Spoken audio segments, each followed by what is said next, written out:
Welcome to A Chat with Heart. I'm your host, Christina Martin. I'm a singer-songwriter. I live on a dirt road with my best friend Dale in rural Nova Scotia, Canada. A Chat with Heart is just me having chill conversations with people I want to celebrate and topics that I'm curious about.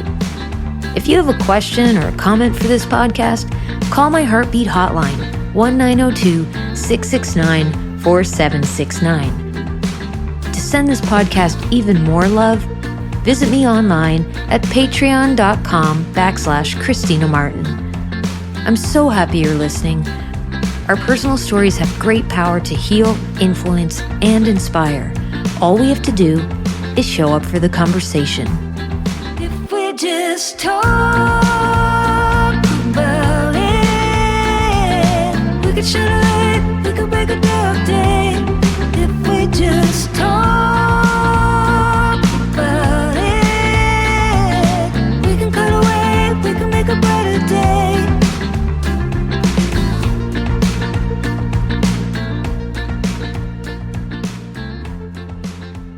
Hey y'all, I just finished planting 80 poplar saplings on our property as part of my yearly ritual to express my gratitude to everyone supporting me on my Patreon page. I've never planted the trees all by myself. Usually Dale's helping me, but his back has not been great lately. And another thing, I've never planted the trees within a 3-hour span. I don't know how I found the energy, but I was just driven and the weather was perfect and the bugs were at bay. So I was just like, I'm going to get this all done now. I got too much shit to do. This has to be done now. And check out the videos I made on my Instagram and Facebook. I just posted them, or on my Patreon homepage. As I kind of go into explaining what Patreon is, and you can get the total update on why I plant the trees every year. I'm so grateful for Patreon. I couldn't do what I do without my patrons. Later in this episode, my guests and I have a fun announcement about a big show we're working on together. I don't want to spoil it here, but just listen to the full episode to find out what I'm talking about, okay? I want to give y'all a mom update. So my mother, Cecile, for anybody who's new to this podcast, she started chemotherapy for her breast cancer treatment. She's done round 1 and is about to get more scan results this week.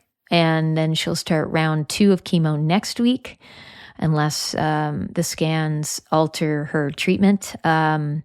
She's definitely been hit very hard physically, but she has been a champ, and all things considered, I think she's doing quite well.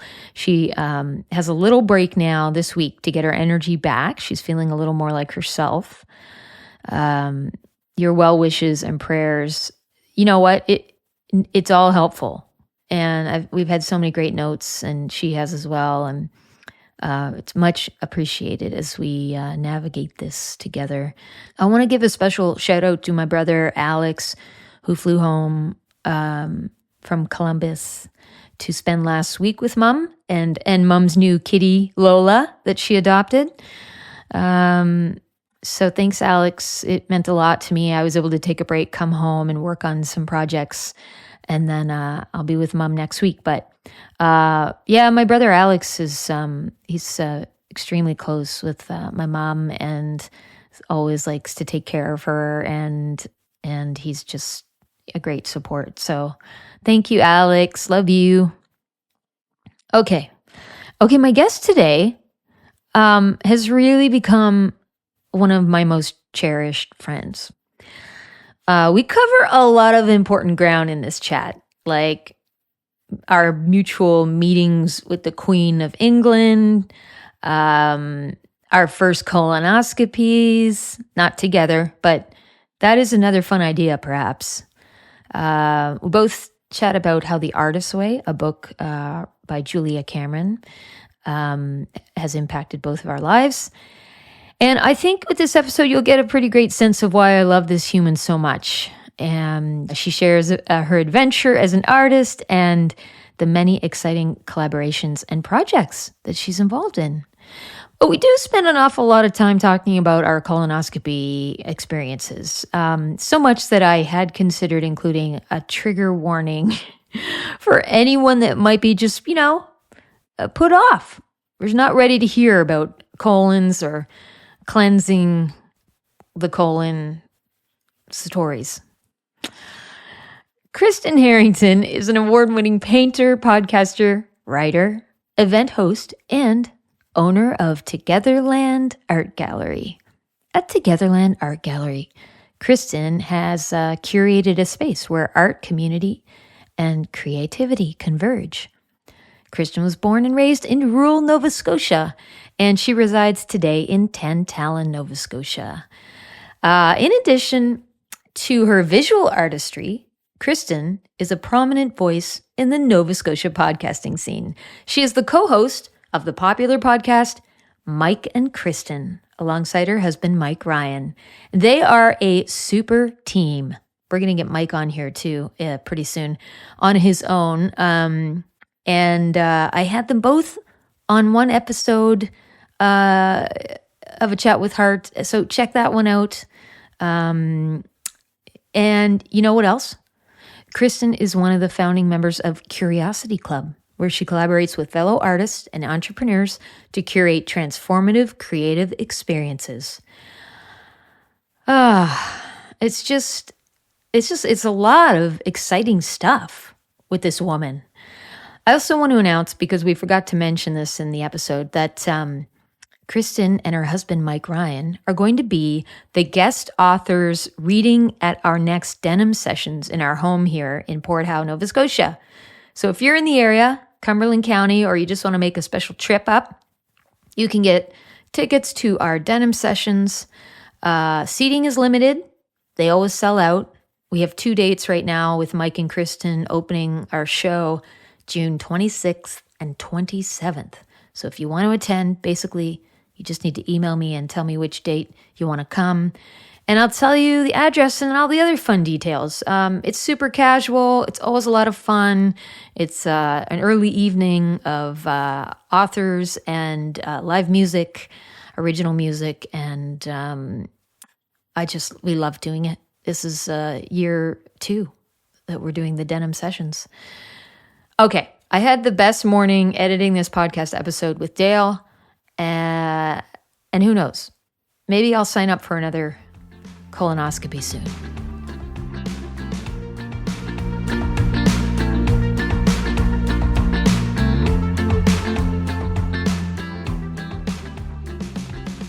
I know you really want to sound smart, but I just don't think that's a main goal. I just don't think it's going to happen. I'm going to turn the Wi-Fi off my phone. Just so there, we're good. Oh, you're a pro at this. There. Do you have some tea? Do you have some coffee or something? I have water. Mm-hmm. I find when we're doing podcasts, I always have drinks and everything set up, and then it never happens. My tea just gradually gets colder and colder. Yeah, I get it. I had Dale make me a scalding hot cafe mocha. And so that's going to last me this episode. And I have to have my coffee a couple 100 degrees. So lots of microwaving. I haven't invested in one of those coffee warmers, but that would be like a good gift somebody could give me one day. Just one day. Note to me, note to and our little heartbeat listeners. Note to anybody. Maybe I'll get a whole bunch of them even. Can spread them around. Do we need to tell the audience what your address is? Someone could make this happen. I'm not opposed to sharing my address. We live in Haliburton Hills, which is basically Beverly Hills. And you can just find us. You can track us down. And you could just, if anybody wants to buy Kristen this, it's a heater for your coffee mug.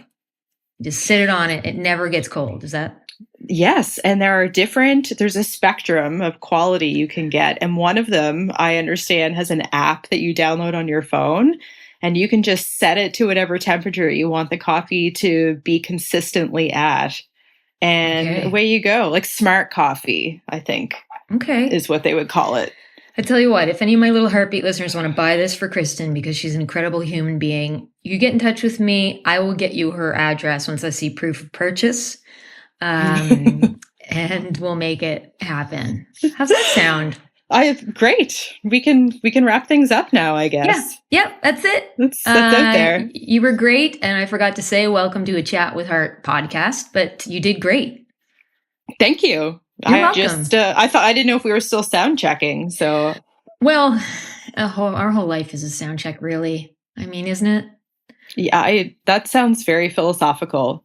That's where we're going with this today. No, you know what I wanted to start with? As I was loosely preparing for this, I loosely prepare with the people that I know I'm the closest to, and I find I have the most fun. We've been preparing our whole life for this, though, right? Well, is that yes. another bumper sticker quote we can add to this episode? Just a bunch of one-liners. I think so, and we could make merch based solely on this episode, and probably make our fortune. Because how's it going with everything else we're trying to do? You know. Yeah, this will supplement all the other projects. Agreed. Hey, there's some things we have in common that I thought we could just vamp on. I heard somewhere that we both have met the Queen. Oh. Did you meet the Queen? Where did you dig that little nugget up? Honestly, just doing light research. I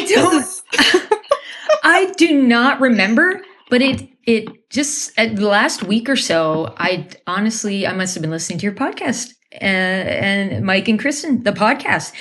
And you just like casually mentioned that you met the Queen, maybe, and I was like, oh, there's something we're gonna talk about, because I did too, and that is, let me hear it. I have no idea. Something to brag about. You know, when people ask you, tell me a fun fact about yourself, I panic because I'm like, is there anything fun and factual about me that people would want to know?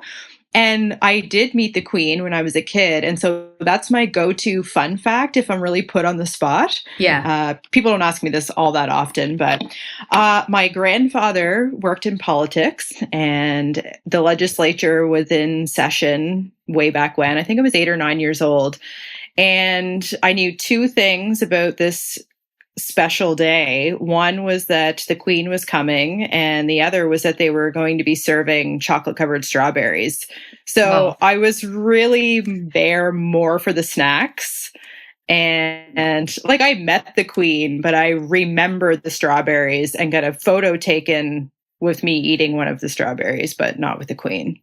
But she was cool. She was there. Yeah? So, she would have been in her like 70s? 60s? Now, I'm not here to date us. The Queen feels like somebody that's always been kind of older, you know, like Steve Martin or something. Like, some people are just always look the same age, which is great when we're in middle life and they still look like they did when we were children. But yes, that checks out. That's cool. Did she shake your hand? Your little chocolate covered hand? So. My little sticky fingers as a kid. Oh, that's so cute. What was your meeting? Well, I'll tell you in a sec. But first of all, I want to say that like the thing that got you interested in meeting the Queen was the same thing that got me interested in attending family funerals, was food. Right? It's pretty reliable marketing ploy. Yeah, for sure. Okay, so I met the Queen. It was 2009, and I was invited to perform on Parliament Hill a song called Two Hearts, and they had this big production, and we were performing for the Queen. And all the artists lined up. I remember Tim Baker there as well from Newfoundland, and so we're lined up waiting to meet the Queen. No prep whatsoever. She comes along, shakes all of our hands. I didn't know that you weren't allowed to, like, you know, you don't speak to the Queen or put your hand out unless she reaches out to you first. But of course I did everything wrong. But yeah, the hand was shaken. That's quite impressive that you were invited to open for the Queen. To perform. No big for deal.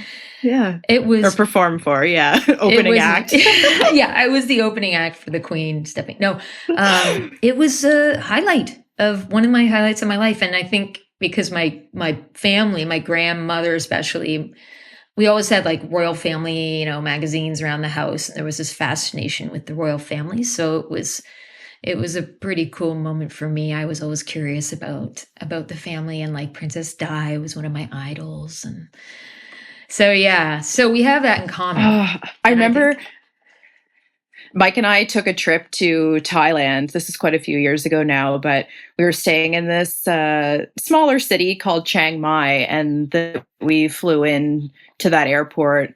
We stayed on the outskirts of the city and had this woman come pick us up, and we stayed at her little cottages. She didn't speak a word of English, and we certainly didn't speak any Thai, but she had a number of royal family old hardcover books, and we had been traveling for like what felt like days, but she invited us into her kitchen late at night and made us some tea and kind of got us settled. And she pulled out these royal family books and started going through them. And that was our way of connecting, or she felt like this is maybe a cultural way of us finding a middle ground. I thought it was really sweet. I call her my Thai mom. And I just thought it was really thoughtful of her to think this is something that they will recognize or make them feel at home.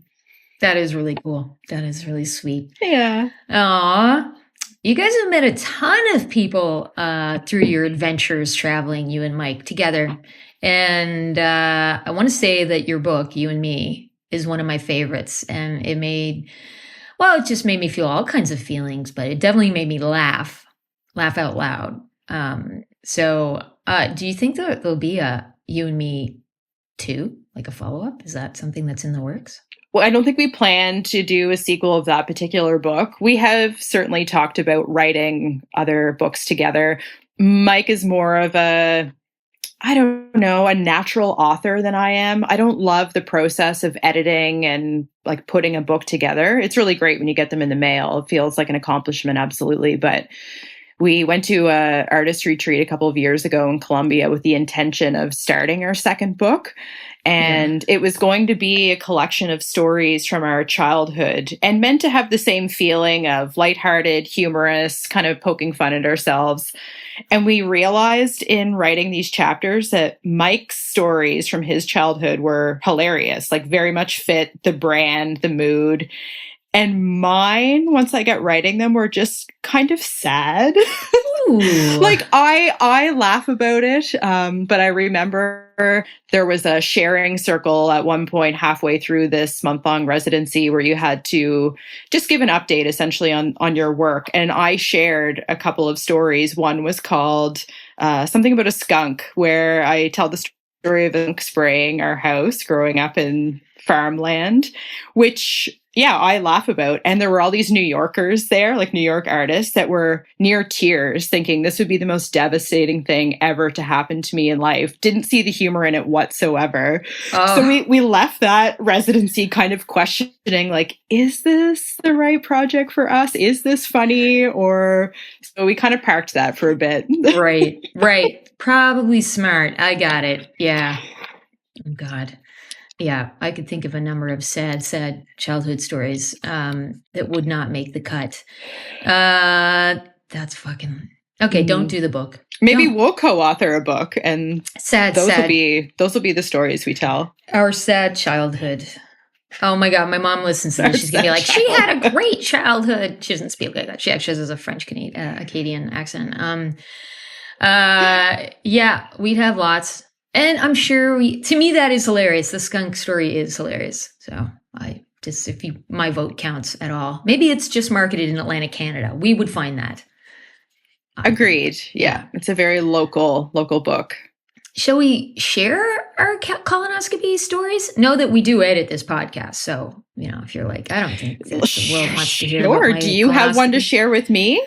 Well, I could start by saying that I somehow allowed myself to be convinced to not take the drugs when I did my colonoscopy. And it was one of the most traumatic experiences of my life. And I did halfway through the colonoscopy. Thank God the doctor, who was of sound in mind, was prepared and said, we're going to hook you up in case you change your mind mid colonoscopy. But didn't try to convince me otherwise. She must have thought I was like of some kind of religion that didn't want, drugs in my body or something. And I don't know what I was thinking, because I do like, especially when it's prescribed by a doctor and I'm like being supervised, I like drugs. I like to be out of it, particularly supervised, right? Like I feel safe having a good time. And so anyway, it was horrific, and then got the drugs, and then it was fine from then on, What about you? Oh gosh, I'm glad that you had the option for halfway this to be something that you could still receive. I didn't question taking the drugs, although I did ask for a low dose, because the more sedative you take, the longer you have to be there after the fact. And I thought, yeah, let's just kind of get in and out. Pardon the pun there, but yeah,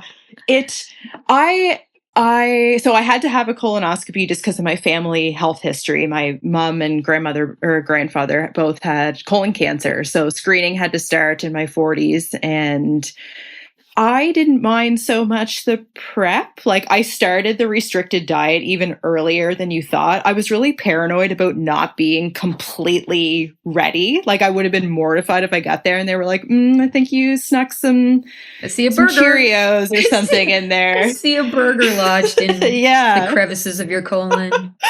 This is my A-type personality. Like, I will do this perfectly. You know what? I'm even going to start a day early with my cleanse. So that part was cool. The stuff you drink is pretty, like the liquid laxative is intense, and it made my teeth feel really weird, almost chalky. Oh, okay. I don't know if you had that experience, but yes, you just have to kind of put your mind to it. Cleansing part was cool. Got through it. This was all just, it's in your head. And I did have the sedative. I have very hard to find veins, so they had to poke me a bunch of times. That was probably worse. That was the worst part so far at this moment. And they're like, do you want to watch? And I thought, I wanted to. Really? I'm like, does anybody say yes to this? Well, I won't ever again, but I was really curious, like as if I didn't trust them, like that if I, not being an expert on colons, I don't know what I'm looking at, would have known what to look for. Anyway, we'll summarize the lessons at the end of this, but so what did you say? Okay. Yes, we'll do a recap. The doctor made a point to be very clear about the lubricant he was using. Like he said, okay, I'm going to show you. And he squeezes out this basically entire tube of lubricant. And I think that was supposed to make me feel better somehow. Like, this is going to go inside of you? This is going inside of you. Or this is going to like help this camera go inside of you was I guess his point. But he said the way in is more uncomfortable, but the way out, when they pull the camera back, takes longer, about 20 minutes. And so that felt really exceptionally long to me. I thought 20 minutes. Whoa. So they give me the sedative. Immediately I felt it hit me. And I thought I was really with it the whole time, like really able to pay attention. And I did end up watching this screen. But it was only maybe 7 or 8 hours later that some of the memories of the things that I said during that time came back to me, because I thought I was really just normal and cool about it. And yeah, it was later that evening I was recovering at home, and I had this vivid memory of looking up at the male nurse and being like, thank you for being so nice to me. And like really gushing about him being kind during this process. Yeah. So I hope there wasn't anything more elaborate than that said. Oh, I think that's pretty sweet. They probably, because that's not what came out of my mouth. It's not often that I thank someone so profusely for putting cameras up my behind, but I guess that really was meaningful to me in that moment. Oh my God. I was cursing, and noises were coming out of me that I didn't know I was capable of producing. And I remember being coached, like, you're actually doing okay. And yeah, like all things considering, you're not. There were definitely a few times, even with the sedation, that I came up off the table just in that really wincing, alarming, I don't want to say pain, but yeah, pain, I guess. So it's not comfortable. No, I'm going, let's do a recap of what we've learned. Breakdown of the colonoscopy. What have we learned? Yes. You go first. What's one thing? Take the drugs. Take the drugs. Let me take that one step further. Take as much as they will offer you. I would say try to get them to put you to sleep. Well, that's a takeaway. I was very surprised at how long it took my body to energetically bounce back. Honestly, the worst part about the probably 4 or 5 day experience was the day or two after, because they tell you like, oh, you should be good to eat whatever you want and get back to normal by tomorrow. It was like 3 days for me of just utter exhaustion. I don't know if it was the depletion of fasting and shitting and then trauma. Yeah. Basically that combo. My point is, my second tip would be to prepare for a couple of days recovery. I think that's a good tip. I would agree with that. And if anything, if you can just take the day to be drugged and then enjoy the drugs after, like have someone drive you around, take you out to lunch. Like we went out to lunch after and I enjoyed that, but I was still high and really enjoying it. And then I kind of just chilled out in bed the rest of the day. So if you can, arrange for that. That's a great tip. Ride the high for sure. Take as many drugs as possible and then have somebody drive you around and buy you ice cream after. Yeah. Like we're not doctors, but I think if we were, that's what we would prescribe is what, Yeah. What about this may find its way into the literature. I didn't do as much prep as you did. I mean, I did the prescribed prep, but I would also say enjoy the prep. It was a fucking cleanse. Like, I mean, don't be surprised if you are like, when's this going to happen? And then you go to the bathroom and then you are there for like a minute or two. And I remember like bursting out laughing because it was as if someone had turned a faucet on. And Dale could hear me in the other room. And then I burst out laughing because it was so unexpected and such a shocker. And it was a great cleanse. It's just, yeah. It really was. And okay, I'm just going to go there with you and ask about this part of your experience. So I was expecting it to be like pretty, like everything to kind of come out at once and it to look like maybe it normally would. But for me, it was, yes, the faucet thing, but it would blast for maybe 3 or 4 seconds and then you're done for an hour. And then that happens again and again and again. Yeah. Yeah. The blast. Oh, that's a good description. Yeah. I bet you didn't expect this podcast chat to cover such ground. Well, chat with heart.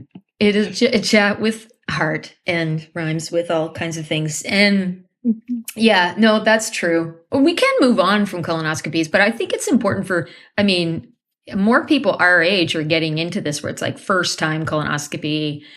I was afraid of it and I'd say go for it. You got to really push for it too, because they don't want to give them anymore. Did you know that? It took 2 years on a waiting list for me to get in, even with this family history. So yes, I completely agree that if it's something you feel that you might need, to get on it sooner than later. Yeah. Even if you have to lie, you could borrow our family histories. Yeah. And just say, they don't even do background checks. They just ask you, does anyone in your family have a history of, just go and everyone had colon cancer. Say everybody. Yeah. Everyone I know died. Yeah. So I'm an orphan. Fucking get me in there. I'm bleeding. Yes. I'm bleeding. I know you can't see it, but it happened the other day. Those kinds of things. Just push. Self-advocate is what I'm saying. Lie. Exactly. Listen, we have other things in common too. Like, I want to say that the artist's way has had a big impact on both of us at different times in our life. And I'd love to hear what maybe some of the big, how it's really impacted you reading your first time experiencing The Artist's Way. Oh, I've read The Artist's Way. We should explain. Right. Sorry. Even though it's come up, so this could be first time listeners. You never know. They're like, what the fuck is The Artist's Way? Is this some cult? Kind of. But you want to explain because you're the pro. Well, arguably, you might say a cult, but it was a book that was written in the 90s by an American author named Julia Cameron. And it's a book, but it's broken into 12 chapters that are intended to be read one a week. So it's a 12-week program, essentially. And each week guides you or challenges you or introduces you to new creative ideas. But rather than really offering a creative prompt, it is really about digging into yourself as a spiritual being, as a creative being, and using that foundation, that sense of self, to then go create something. So it's not as though she's saying, okay, this week we're going to do watercolor, next week we're going to learn paper mache, whatever the case might be. But instead it's inviting you to look into other aspects of your life where, okay, I have this clarity about myself now. What does that look like if I translate it into a creative project? So I'd say that's what I really loved about the program, was that it is designed for people who aren't necessarily artists, but it's rekindling that love of, say, your inner child, or like, where in your life might you have considered yourself creative, and now as an adult, it's been tailored out of you in some way. And so you're going back and trying to reconnect with that part of yourself. So I've never really, read anything like it. And I've read it myself and gone through this 12-week solo.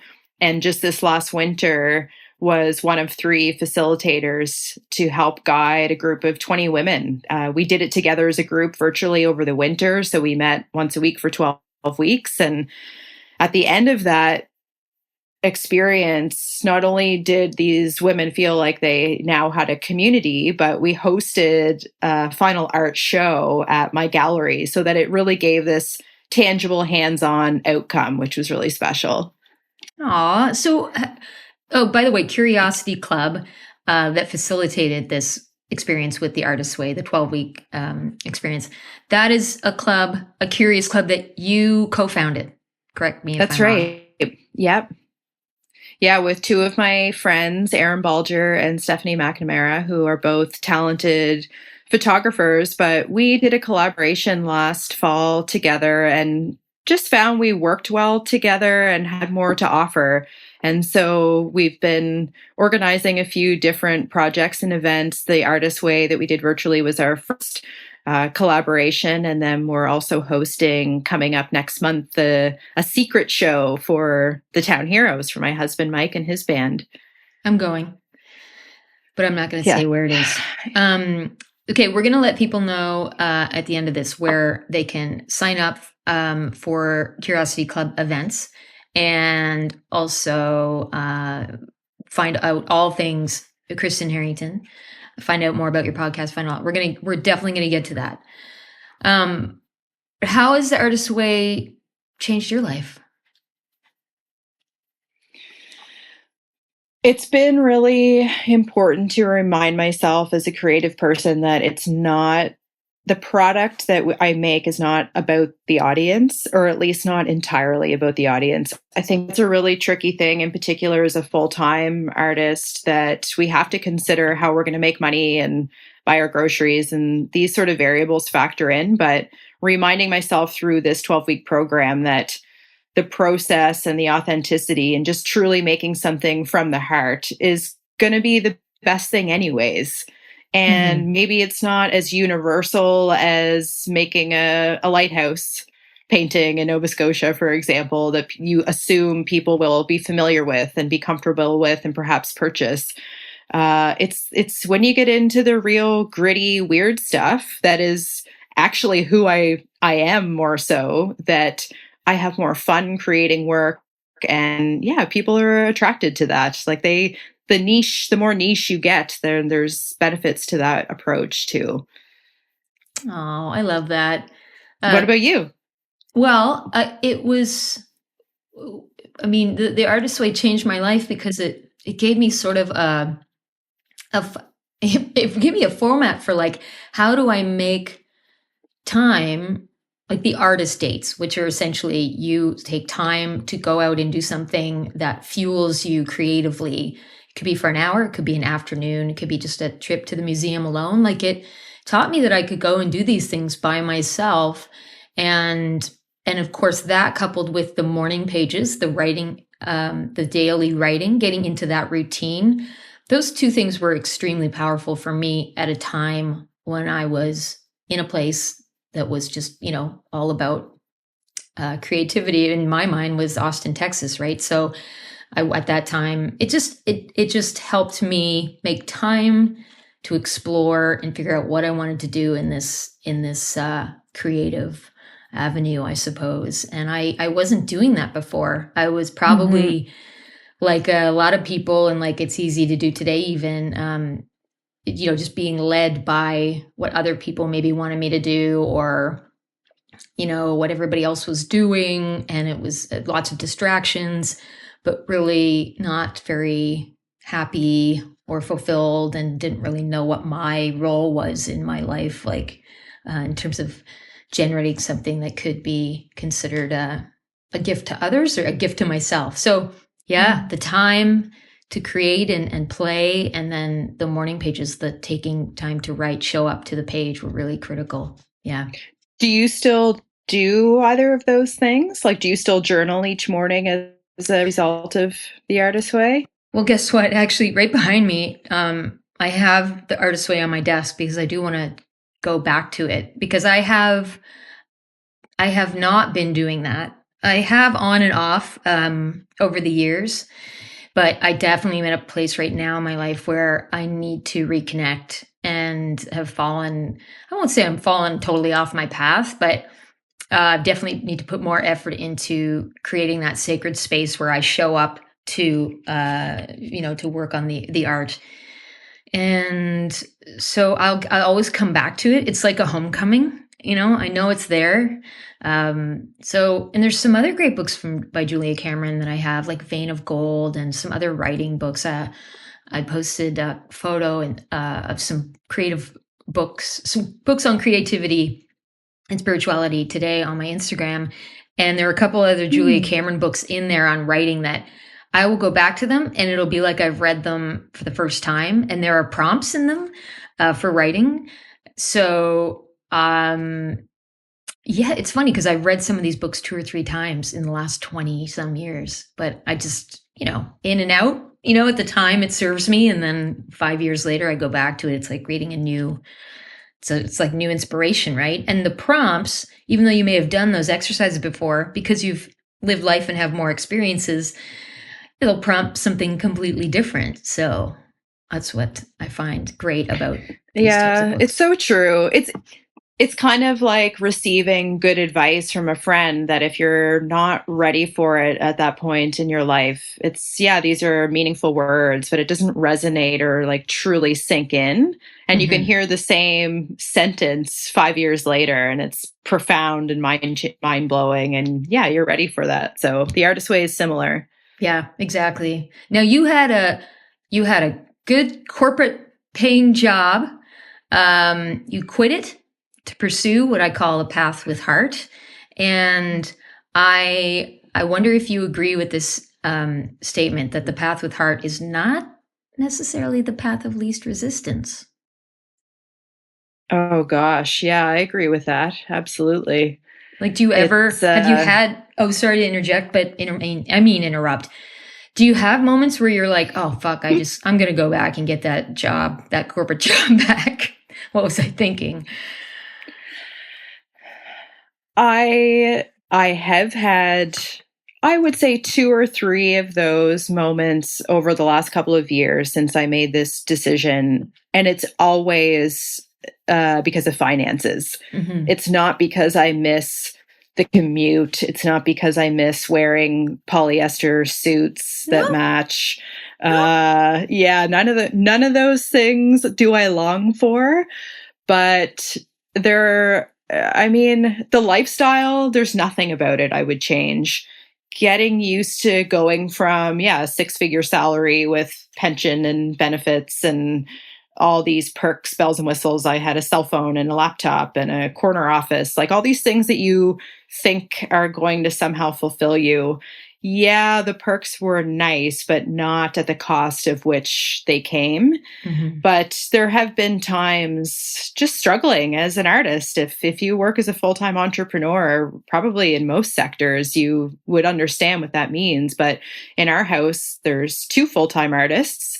And it's tricky to make ends meet all the time. And I've absolutely had a couple of moments of just totally broken down, like cried myself out, feeling like a failure, feeling like, I've made a mistake. This is never going to work for me, and yada, yada, yada. And I give it a couple days and a couple pep talks, and you just keep going. And somehow we make it work. So no regrets, but certainly have my weak moments too. I wish we had an audio cut we could cut to of your breakdown. Just to, I mean, I could do one. I could just wait for one of mine, record it, cut it, edit it in here, just so that people understand. Yes, that it's a part of the journey. Just imagine yourself in the fetal position, like crying really, really hard, quite snotty, and just wet in general. And that's pretty much it. Wet and broke. It's the security.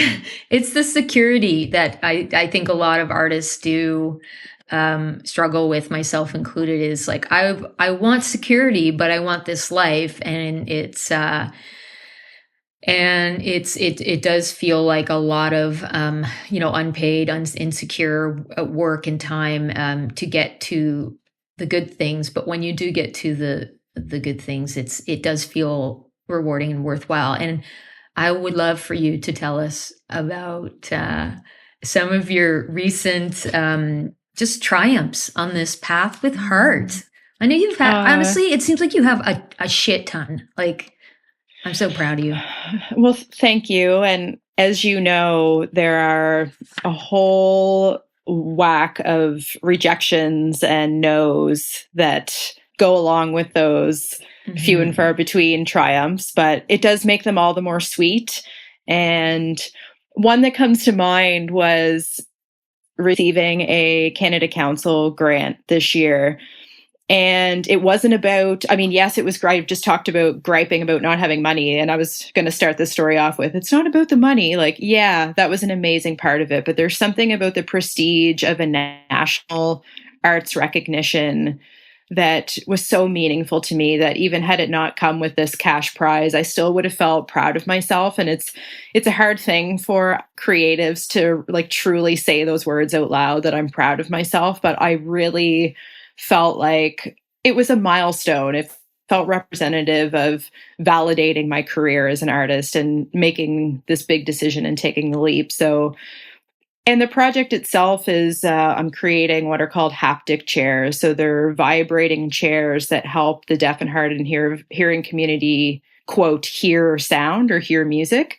So it feels like a meaningful project to be recognized for, being somebody who belongs to that community. That and opening my gallery for season 2, and Togetherland is a place that has gone through an evolution and transformation this year, and we're really focusing on hosting other creatives, hosting a variety of events, making it a real community hub. And that's, again, something that I feel proud of. Like, maybe those are the things that I would most be attracted to call my triumphs. Yeah. Are the things that feel purposeful. Yeah. Mm-hmm. So those have been the big ones. Well, those are huge. And I mean, your podcast with your partner, Michael Ryan, is a huge hit. Like, you guys are tastemakers in Atlantic, Canada, and you've been nominated for awards, and your guests are incredible. You're promoting all kinds of great Nova Scotia creators and storytellers and just people that inspire you. So I just want to slip that in there. that is a big triumph. Well, I'm glad that I'm glad you have my CV better memorized than I do. But yes, that is another big. We did some podcasting conferences this year that we got funding for, so it felt like, I don't know. You hear from Nova Scotians often that you want to flee for the winter months, and so when we were successful in securing funding that allowed us to travel away to warm places during the winter months, that too felt like such a long time coming, that this was finally this manifestation that we've been trying to make happen for so many years had finally been realized. So it was great to be away, but it also was really satisfying to think that this is something we've been chipping away at and haven't given up on to create this lifestyle that we want. And yeah, this was our first winter really, really doing that. I want to drive home the point to listeners who are striving for similar things in their own lives, that, you know, not to give up, that like every no is an opportunity to, okay, let's look at how we can, you know, either improve the application or the mission, or maybe the timing wasn't right and we just resubmit. And, you know, that saying of like, don't take anything, you know, personally. I know that's hard, and sometimes I struggle with that, but it really helps if you repeat that to yourself to move forward and keep trying. And with certain things, especially that you just really feel strongly about. Because for all of us, it's like it's usually like quite a few years in the making, right? To get to the point where you're starting to see some, you know, approved for a project or support in some form or fashion. So I'm glad that you brought that up, and you're a shining example of that, I think. Well, it has taken the guidance and reassurance of people like you as well, Christina, you have more experience in this world and dare I say the rejection that this world can present. And so much rejection. It can feel emotional. Yeah. But you're like, what's another rejection? And I'm like, okay, like I needed to hear that. And I needed to hear from someone that I admire, that I know has kept going themselves. Like, these aren't just words of advice that you're offering. Like, you live this life, you're walking the walk. And so I am fortunate, be it through podcast guests or my partner or close friends like you, that you recognize, you know, like you see this process unfolding for me, and it's a path that you have walked yourself before me. And so it's so helpful also to have people in your corner that will encourage you to keep going, because it can get kind of stale to keep hearing this, like, just keep it up. And you're like, yeah, I haven't bought, you know, food though in a couple weeks. And so I'm discouraged. Yeah. And it requires people to pick you up, like to do the work for you, I guess is what I'm saying at times. Yeah. Well, thank you for saying that. And it's, I'm definitely a realist in these situations where it's like, all right, this is part of it. Like you really, sometimes I have to say to myself, you got to suck it up and keep going. And you might have to do something else in the meantime to fill in the gaps, the financial gaps. Like, I've really had to kind of, you know, put my ego aside at times, you know, and just do the thing. And patience is a hard one for me, but practice patience, you know, and yeah, I think that like people like you and I are always learning. We have so much to learn from each other and from people who have done the things that we want to do. But then there's people who are trying to do the things that we have done. And so it's really important for us to share the knowledge. People shared it with us, and to keep that going. There have been times when I've reached out to people who were even friends of mine for advice or tips, and was not, you know, that wasn't, there have been plenty of people who have helped and have support, but you remember like, oh wow, I don't want to be like the person that someone reaches out to and just gets like ghosted or no response because they're too busy. And like a response is always, I think, appropriate. And even if it's just so much to say, I don't have time this week or next week, but I'm going to think on this and get back to you. Or, you know what, I actually don't think I can help you in this, but here's someone who can, you know, those kinds of things. But in any case, let's just keep championing each other, because that's something we can do and it feels good. And oftentimes we're like so busy. We're like, how can I help in this world? Well, I don't know. That's one way, like your podcast, hosting a podcast and promoting other people and fostering connection, I think is a massive way of giving back, even if you're not working at a food bank, because, or food bank, awesome work. But like, if you can't do that, but you can do something like a podcast, that is giving back, I think. Yeah. And people listening at home, it's also as simple and quick and affordable as sharing the link to the podcast or sharing a post. Like, you don't have to always be buying people's work or attending their shows. It's just, there's lots of ways. I had a friend yesterday reach out to me and say, I'm going to nominate you for this Emerging Artist Award through Visual Arts Nova Scotia, and just took it upon herself to write this letter and fill out the application. Like, I didn't ask her to do this, nor would I ever, because she's a busy full-time artist as well. But I thought, I was so touched by that. Like, it was quite emotional, actually, for someone just out of the blue to say, I'm going to do this really nice thing for you. Yeah. And she, again, is someone who has been in the industry for a long, long time, much longer than me, and probably knows how meaningful that gesture would be to me, because she's been there. Yeah, absolutely. That's a good point. Sharing community. It's just so simple to do, and we're so distracted. But I always feel good when I share something from somebody, and it certainly is a boost in your day when you see somebody else does that just on their own accord, So, hey, listen, I have. I want to keep you forever, but I think we're running out of time because you are a busy person and high demand.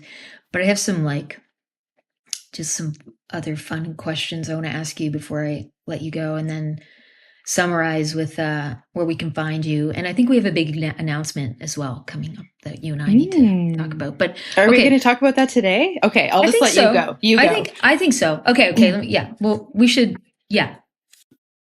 Can you tell me what the most embarrassing thing that's ever happened to you is? When I was in 5th grade, I was part of a precision line team. So I don't know, like 20 kids my age.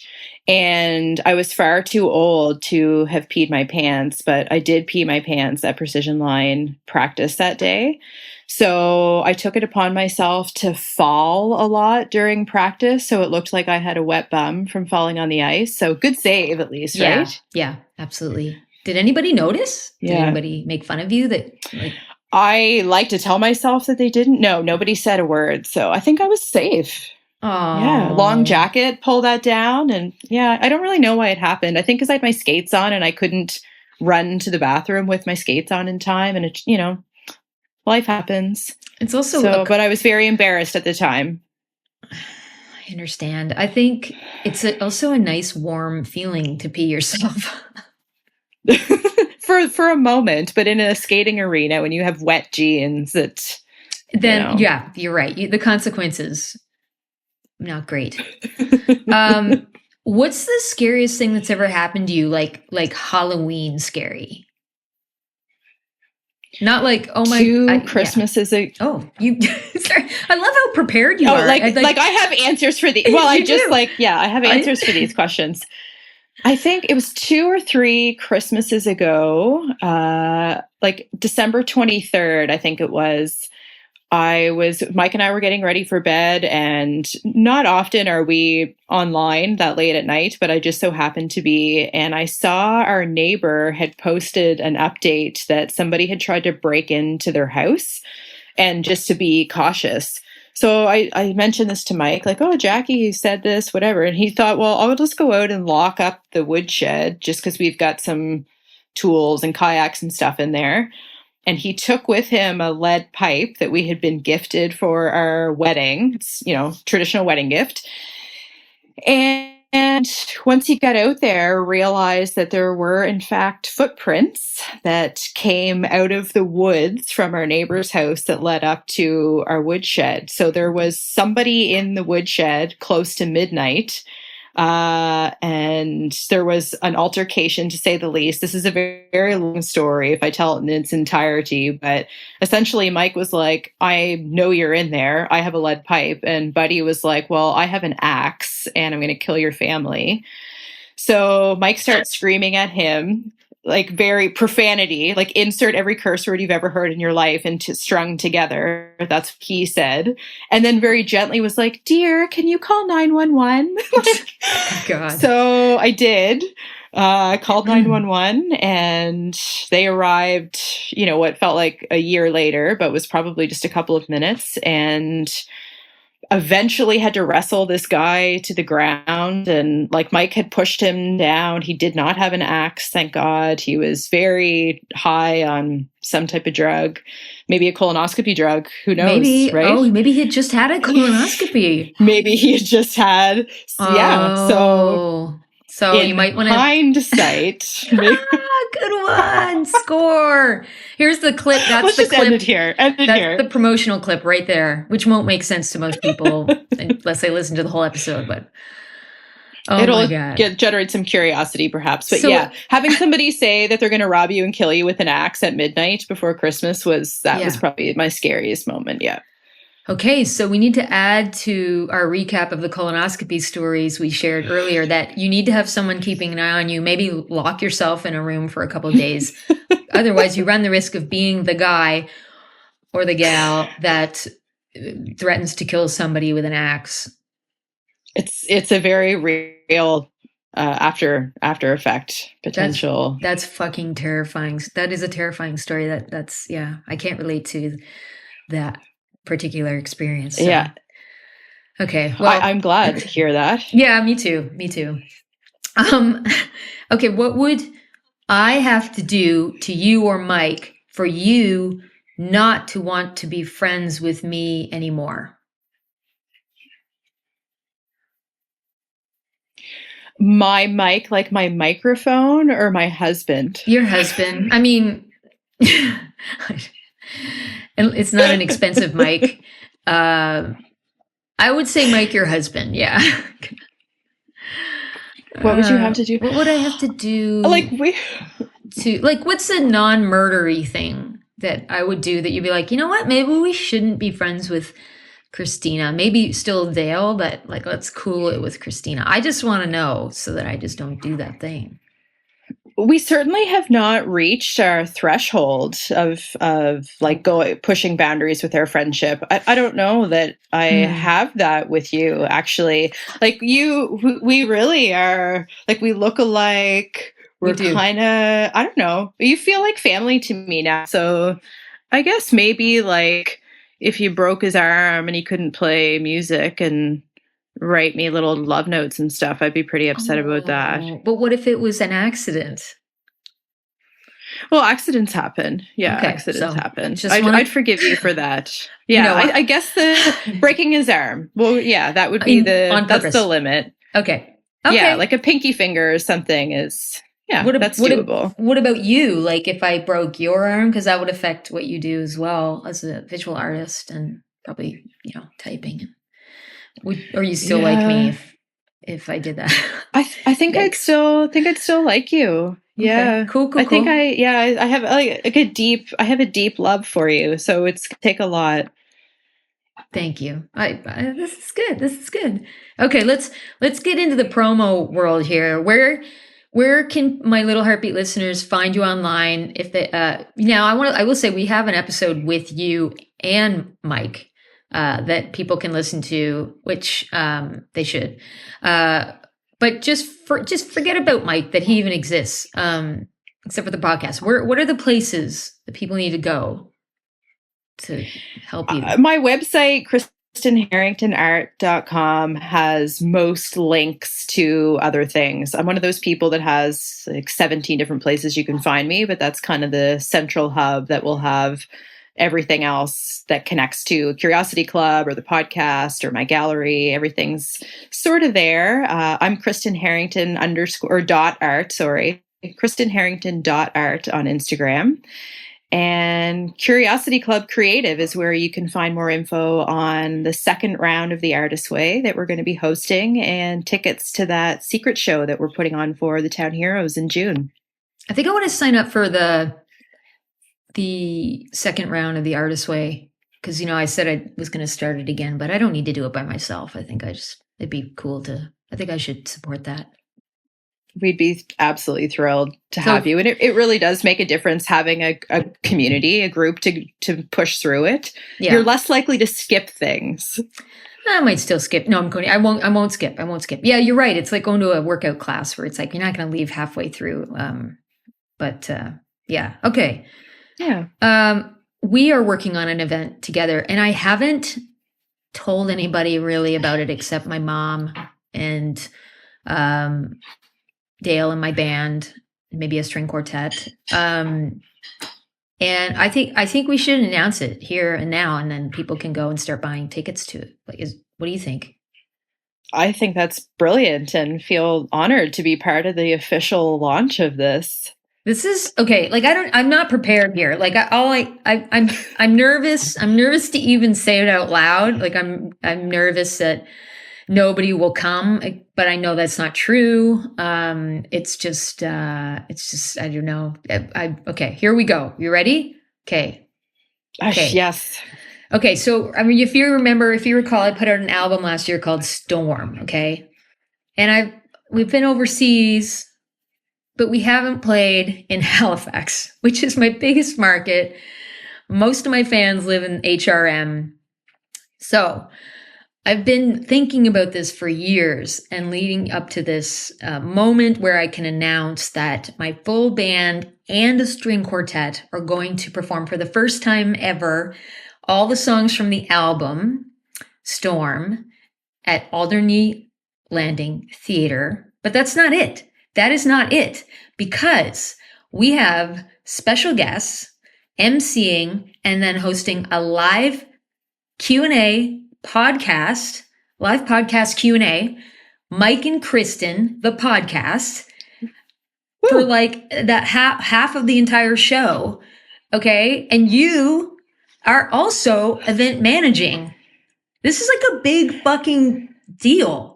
I'm just going to bring a bunch of different hats and put them on for whatever role I'm playing that day. But I am so proud of you. You have put, I can say this about you. So I'm going to do my little follow-up to this promo and say September 6th is going to be a very special day at Alderney Landing, because I know how much of your heart and soul and energy and blood, sweat, and tears you put into just a single spreadsheet, much less a show of this caliber. There are lighting effects. There are accessibility considerations. You have brought together the most beautiful, talented band and visual artists, right down to the spacing on your poster. Every detail has been considered. And I know this will be more than just a concert. Like, it's going to be a full experience.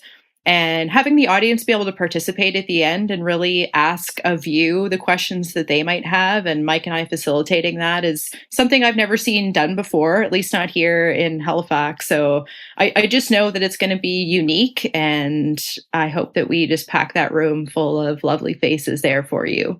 Oh my God, I'm so fucking excited. I'm so excited. It's like two separate excitements. I'm excited to do the show with the band and the quartet, and we have lighting design and video design by Mackenzie Cornfield. She is a Halifax artist who I've never worked with her before, and I'm just so delighted and excited to be collaborating with her. There's that excitement for that, and then I'm equally, and in a more chill way, because I just get to sit down and hang out with y'all, like you and Mike. I will be in ecstasy to sit down with you and Mike and just breathe and chill and chat and answer questions and interact with my fans. And if I can call them that, if there are any out there, and then I'm excited to go home and go to bed at the end of that night. Yes. all of those checkpoints mean something. I can totally relate. I think the moment of the kickoff, that Q&A portion, is going to be really, really special, because I know that you will be in that heightened adrenaline state that performers often experience after a show. And then it's going to be a total shift of just kind of, as you said, chilling out, taking a seat, and kind of like allowing the audience to do the work at that point, or for Mike and I to just guide you through some of that Q&A. It's going to be a roller coaster for you a little bit. And then I can retire. I'm just going to retire at that moment. I will announce my retirement. How about that? Yeah. That's another retirement party. This is a pre-announcement to an announcement that we're going to make September 6th at Alderney Landing Theatre. Oh my God, I'm so excited. Thank you so much for supporting me on this adventure. And I'm so excited for you and Mike to be there and be a part of it. And I have prepared a special goodbye statement for you. Can I read it? Oh, yes. Okay. I wrote this morning. So it's deep. Okay. Kristen. It is often the case with my dearest friends that I cannot remember when we first met. Perhaps it is because we've always known each other. Mm-hmm. I know, right? Okay, I'll cry. And therefore, it's safe to assume that we will never say goodbye. And I know, right? Like, I just came up with this morning. And there's more. Songwriter, ladies and gentlemen. There's more. And if we do say goodbye, we sure as hell won't remember it. You bring people together and you make them feel special. It's also safe to assume that you will live a long and happy life as a result of the experiences you foster for yourself and others. On your deathbed, I picture you smiling and peacefully drugged, surrounded by dozens of friends and family and a lineup of people taking tickets just to get to spend 5 last minutes with you. I love ya. Keep kicking ass. Wow. I know, right? That is a tribute if I have ever heard one. And I plan to die on my 100th birthday. So we can maybe start selling tickets for that date in the future now. Did you already book your assisted death meeting for this? Because this is my plan. I want to blow out my candles and then just kind of like lay in my cake and maybe lick a little bit of icing, and that's it. I'll be there. I'll be there, and you listen. I'll bring my little speech. Yeah. I'll play my funeral song, and it's gonna be great. It's gonna be great. It'll be great. So we've got Christina's show September 6th and my death party June 9th, way in the future. Yeah. Oh my God. Our birthdays are 2 days apart. Yeah, great. Geminis? We're Geminis, yeah. Yeah, this is us. They'll just bought me an espresso machine. Early birthday gift. I got some new plants. Mike got me some plants already for the gallery for a birthday, a pre-birthday present. Yeah. That's sweet. That's sweet. So we need a little heartbeat listener to get you that coffee mug heater. Yes. And that's how we'll end this podcast episode. Great. That's my birthday list. We've got a registry for both of our birthdays. www.kristenandchristinabuyashit.ca. I cannot wait to see the show notes for this episode. Oh boy. Thank you. I love you. It was fun. It's love. I don't want to say goodbye to you. Oh, I don't want to say goodbye to you. Welcome to the Heartbeat Hotline, 1-902-669-4769. I'm the host of A Chat with Heart podcast, Christina Martin, and I'm so excited you called. Leave me your question, a suggestion for the podcast, or a comment about this episode. Please be aware your message may be used on the podcast and social media. Tell me your name, where you're calling from, and it's also fine if you want to remain anonymous. Thanks for listening. Have a great fucking day.